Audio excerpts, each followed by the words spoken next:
We provide you the platform to turn your dreams into reality. Give wings to your aspirations with KR Mangalam University. लेकिन अब सवाल यह है कि क्या सिंधु जल संधि को निलंबित करना इतना आसान है?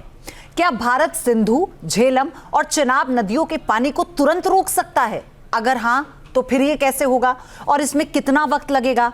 अब आप इस रिपोर्ट के जरिए समझिए।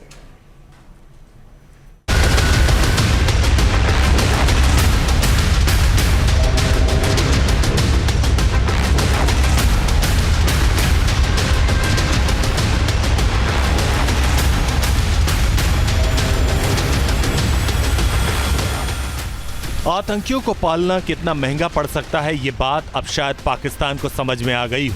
पाकिस्तान की तरह भारत सिर्फ धमकी नहीं देता, बल्कि दुश्मन को नस्तनाबूद करने के लिए हर वो फैसले लेता है जो देश हित में हो। पाकिस्तान कश्मीर को लहूलुहान करेगा, यहाँ खून खराबा करेगा और फिर यहाँ से होता हुआ हिमालय की श्रृंखलाओं का जो नदियों का जल पाकिस्तान में जाएगा, ये कतई मंजूर नहीं है। मोदी साहब ने बहुत साहसिक निर्णय किया है। भारत ने सिंधु जल संधि को स्थगित करने का फैसला लेने के साथ साथ पाकिस्तान की ओर जाने वाली पानी को रोकने की तैयारी भी शुरू कर दी। इसके लिए बांधों की क्षमता बढ़ाई जाएगी। एक फैसला जो है हमारे खिते चनाब, यानी हम किश्तवाड़ की बात करें तो खिते चनाब हमारा पड़ता है रामबन से लेकर डोडा, किश्तवाड़। तो ये बड़ा फैसला है इस टाइम जो सरकार ने लिया है, और जो ये फैसला है ये पाकिस्तान को अब जो है, ये हमारे जो पीछे आप देख सकते हो कि किस तरह जो है ये चनाब जो है ये अब जो है डिस्ट्रीब्यूट पाकिस्तान को नहीं मिलेगा। इन सब के बीच सवाल ये है कि क्या भारत ने जो फैसला किया है उसे जमीनी स्तर पर उतारना आसान है? क्या डैम बनाकर इतना पानी स्टोर किया जा सकता है या फिर पानी का रुख मोड़ा जा सकता है? कुछ जानकार मानते हैं कि सिंधु, झेलम और चिनाब का पानी रोकना फिलहाल लगभग असंभव है, क्योंकि इसके लिए काफी संख्या में बड़े जलाशय, नहर और बांध की जरूरत होगी जहां पानी को स्टोर किया जा सके। बांध और जलाशय बनाने में समय लगता है। हालांकि कुछ जानकार ये भी दावा कर रहे हैं कि भारत फिलहाल 5 से 10% पानी रोक सकता है।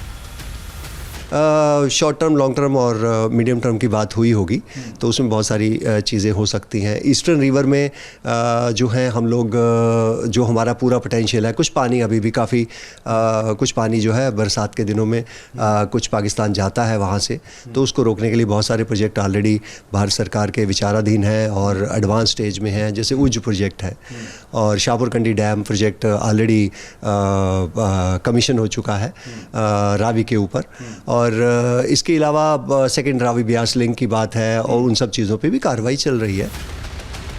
अगर भारत सिंधु, झेलम और चिनाब नदियों के पानी पर कंट्रोल करता है तो गर्मी के मौसम में पाकिस्तान में पानी के लिए हाहाकार मच सकता है। इसके साथ ही अगर भारत ने बिना किसी चेतावनी के साथ अपने जलाशयों में गाद बहा दिया तो पाकिस्तानी इलाकों को खासा नुकसान पहुंच सकता है। इसलिए पाकिस्तान भारत सरकार के कदम के खिलाफ वर्ल्ड बैंक का दरवाजा खटखटा सकता है, क्योंकि उसी की मध्यस्थता से सिंधु जल संधि हुई थी। लेकिन सवाल है कि क्या इससे कोई फर्क पड़ेगा? ट्रीटी को अगर आप ध्यान से पढ़ेंगे तो ट्रीटी के आखिरी पन्नों पे साइन हुआ है भारत की तरफ से भी और पाकिस्तान की तरफ से। उसके नीचे ही साइन हुआ है, लाइन बड़ी सी लगी हुई है, और उसके बाद एक साइन हुआ है वर्ल्ड बैंक का, एक रिप्रेजेंटेटिव का। उसमें साफ साफ लिखा हुआ है कि किस पर्पस से हुआ है। उसमें उन्होंने ट्रीटी की जो आर्टिकल्स हैं वो लिखे हुए हैं कि इसके आर्टिकल के लिए वर्ल्ड बैंक की भूमिका है। तो उसमें जितने भी आर्टिकल हैं, ज़्यादातर 2 को छोड़ के वो सारे के सारे ट्रांजिशन पीरियड के लिए थे। सूत्रों की माने अगर पाकिस्तान वर्ल्ड बैंक जाता है तो भारत ने इसके लिए भी कानूनी तैयारी कर ली है। इसका जवाब भी भारत प्रभावी ढंग से देगा। जानकारों की माने तो भारत के कई फैसले की टाइमिंग काफी अहम है। फिलहाल गर्मी का मौसम है। इस मौसम में पाकिस्तान को खेती से लेकर कई शहरों में पानी की सप्लाई के लिए सिंधु रिवर सिस्टम के इस्तेमाल की जरूरत है। वहीं इसके बाद मानसून का सीजन आने वाला है, जिसमें पाकिस्तानी क्षेत्रों में बाढ़ की संभावना बनी रहती है। ऐसे में अगर भारत ने नदियों का पानी रोका या फिर बिना किसी चेतावनी के अचानक पानी छोड़ा तो पाकिस्तान त्राहिमाम कर उठेगा। Team news nation. News nation अब व्हाट्सएप पर।